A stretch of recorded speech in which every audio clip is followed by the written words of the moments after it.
مکمل کرنے کے لیے یا وہ اونچی آواز سے تلاوت کرے یا آہستہ تلاوت کرے، ہر دو صورتوں میں اس کی نماز جمعہ درست ہو جائے گی۔ اور آخری مسئلہ سنو، اور یہ چیپٹر بھی ختم ہو رہا ہے، وہ کیا ہے؟ وَيُسْتَحَبُّ لِمَنْ حَضَرَ صَلَاةَ الْجُمْعَةِ أَن يَدْهَنَ وَيَمَسَّ طِيبًا، کہا کہ جو آدمی نماز جمعہ کے لیے آ رہا ہے اس کے لیے مستحب ہے کہ وہ تیل وغیرہ لگائے اور خوشبو کا استعمال کرے، یہ اس کے لیے مستحب ہے۔ وَإِن وَجَدَهُ، اگر اس کو یہ ملے، اگر ملے ہی نہیں تو پھر کدھر سے لگائے گا؟ ایک آدمی غریب ہے، اس کے پاس خوشبو نہیں ہے، تو اب اس کے لیے ضروری نہیں ہے کہ وہ جا کے کسی اور سے مانگ کے کہے کہ چونکہ مستحب ہے خوشبو دیو تھوڑی میں لانی ہے، کیوں جی مستحب ہے؟ نہیں، یہ کہا یہ یہاں پر ہمارے ان وجدہ، اگر اس کے پاس ہے تو کتنی بڑی بات ہے۔ یعنی یہ اسلام کا یہ بہت بڑا خوبصورت ایک بڑا ہی پیارا منظر ہے تعلیم کا جو میں پیش کر رہا ہوں، کہ آج کا کوئی حکم پورا کرنے کے لیے آپ کو اسلام بیکاری نہیں بناتا، آپ کی حیثیت دیکھ کے آپ پہ حکم لگاتا ہے۔ اب کیا جمعے کے دن تیل لگانا کیا ہے؟ مستحب ہے، داڑھی کو تیل لگاؤ، سر پہ تیل لگاؤ خوبصورت انداز سے اور خوشبو لگا کے آؤ، لیکن آپ غریب ہیں، آپ کے پاس تیل ہے ہی، تو آپ دوسرے کا ڈور کھٹکھٹائیں، کیا گل ہے؟ جمعہ ہے، تیل لانا ہے، تو ایسا تیل نہیں لاؤ تو چنگا ہے، تو یہی کہ نہیں خوشبو دیو میں جمعے تے جا رہے ہیں تو وہ آپ کا جمعے کو وہ ہفتہ بنا دے گا۔ بہرحال اللہ آپ کو خوش رکھے۔ تو یہ اسلام میں یہ مانگنے کی بالکل کوئی گنجائش نہیں ہے، حتیٰ کہ بہت کوئی مجبور ہو تو اس میں پھر گنجائش نکلتی ہے۔ پھر فرمایا وَيَلْبِسُ أَحْسَنَ ثِيَابِهِ إِنْ كَانَ، اور اگر اس کے پاس ہوں تو سب سے اچھے کپڑے پہنے، یعنی کیسا لباس پہنے؟ احسن، خوبصورت لباس پہنے۔ کب؟ جب ہوں۔ اس کا مطلب یہ کیوں کہا کہ انسان کے پاس بہت طرح کے کپڑے ہوتے ہیں، وہ اس نے رکھے ہوتے ہیں، یہ میں گھر میں لانے ہیں، یہ جو میں کوئی فنکشن ہونا ہے اس ویلے لانے ہیں، یہ میں عید والے دن لانے ہیں۔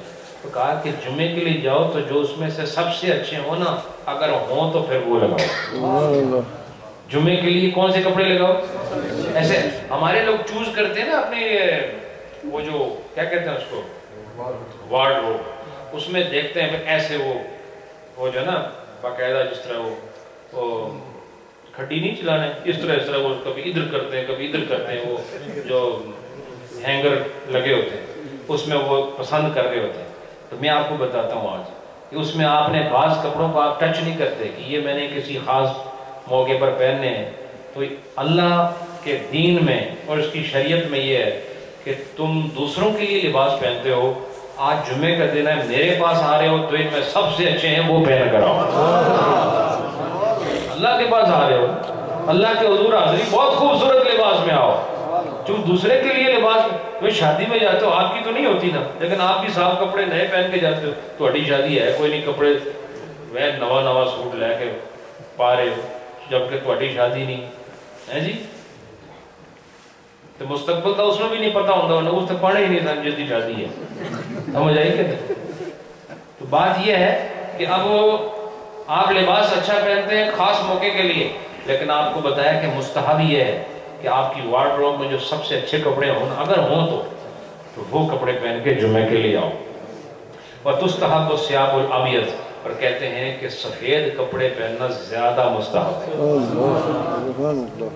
اچھوں میں بھی پھر رنگ کون سا ہے؟ دیکھو پہلے تو کوالٹی بتائی، پھر اس کا کلر بتایا کہ کوالٹی بھی اچھی ہو اور کلر کون سا۔ اور آپ کو میں بتاؤں کہ سب سے زیادہ نبی رحمت کو تمام رنگوں میں، چونکہ وہ خود نور تھے نا، اس لیے انہوں نے سفید رنگ کو ہی پسند فرمایا۔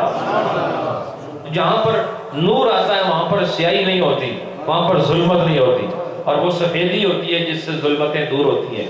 نبی پاک نے سب سے زیادہ جس لباس کو پسند فرمایا وہ کون سا ہے؟ سفید لباس۔ تو سفید لباس پہن کے جمعے میں آئے، اور فرمایا وَيَجْلِسُ فِي الصَّفِّ الْأَوَّلِ، اور یہ بھی مستحب ہے کہ انسان آئے اور کتنا اچھا لگے، خوشبو لگائی ہو، تیل لگا ہوا ہو، بہترین کپڑے ہوں، سفید رنگ ہو، اور پہلی صف میں آ کے بیٹھا.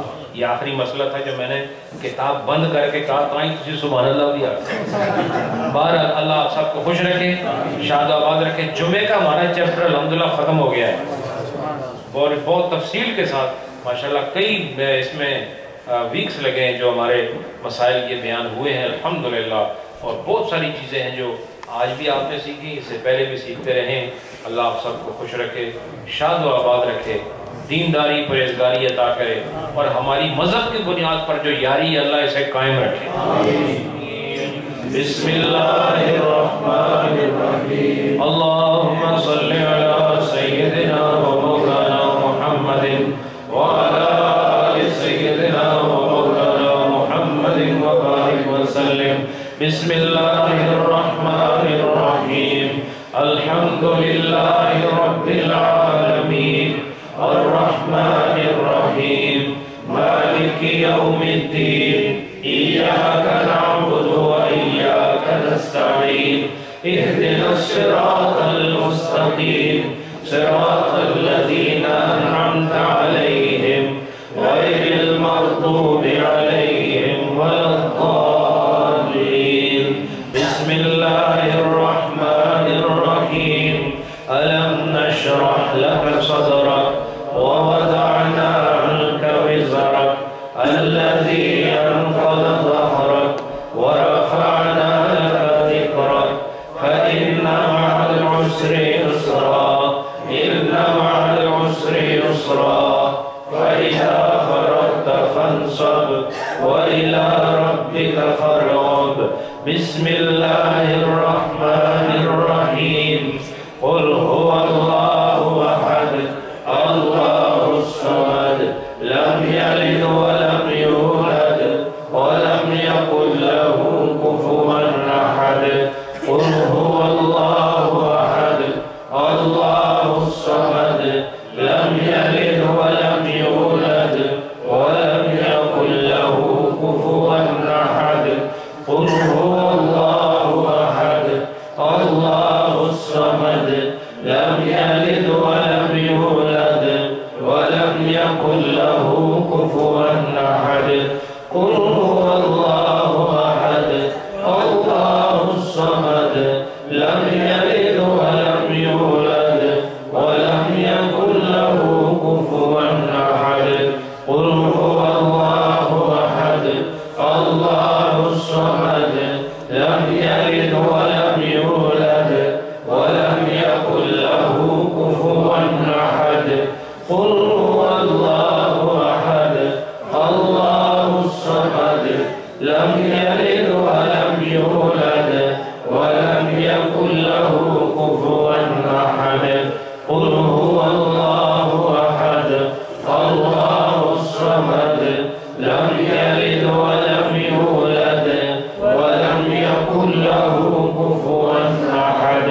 قل هو الله أحد الله الصمد لم يلد ولم يولد ولم يكن له كفوا أحد. قل هو الله أحد الله الصمد لم يلد ولم يولد ولم يكن له كفوا أحد. بسم الله الرحمن الرحيم. اللهم يا قاضي الحاجات يا قاضي الحاجات يا قاضي الحاجات. بسم الله الرحمن الرحيم. اللهم يا كافي المهمات يا كافي المهمات يا كافي المهمات. بسم الله الرحمن الرحيم.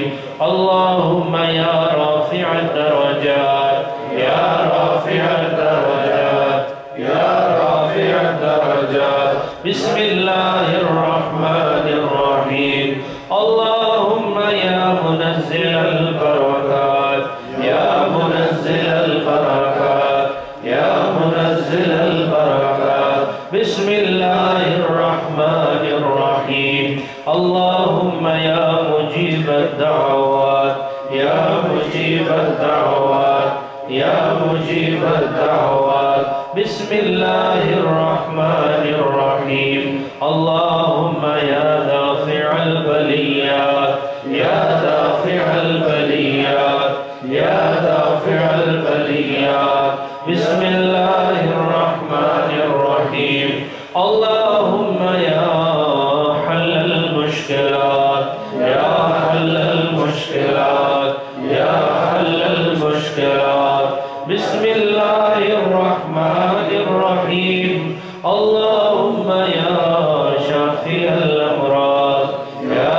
شافي الأمراض يا شافي الأمراض بسم الله الرحمن الرحيم اللهم يا غياث المستغيثين أغثنا يا غياث المستغيثين أغثنا يا غياث المستغيثين أغثنا بسم الله الرحمن الرحيم اللهم يا دليل المتحيرين يا دليل المتحيرين يا دليل المتحيرين بسم الله الرحمن الرحيم اللهم يا أرحم الراحمين يا أرحم الراحمين يا أرحم الراحمين بسم الله الرحمن الرحيم اللهم آمين آمين آمين آمين بسم الله الرحمن الرحيم اللهم صل على سيدنا ومولانا محمد وعلى آل سيدنا ومولانا محمد وبارك وسلم وصل عليه. آپ نے پچھلی جمعرات سے اس جمعرات تک درود شریف جو پڑھا اس کی تعداد 6,85,200 مرتبہ ہے. 26 مرتبہ سورہ یاسین شریف اور 1500 مرتبہ استغفار اور 200 مرتبہ 2000 مرتبہ کلمہ شریف بھی ہے. ماشاءاللہ بڑی خوبصورت تعداد ہے. اللہ آپ کو اس ذوق میں اور اضافہ نصیب کرے. کثرت سے درود شریف پڑھیں. اللہ خوش رکھے. بتیاں بجھائیں. انشاءاللہ تھوڑی دیر ذکر دعا اور پھر انشاءاللہ آپ سب کی خدمت میں لنگر پیش کیا جائے گا. سب کو اللہ جسمانی روحانی صحت عطا فرمائے. صلی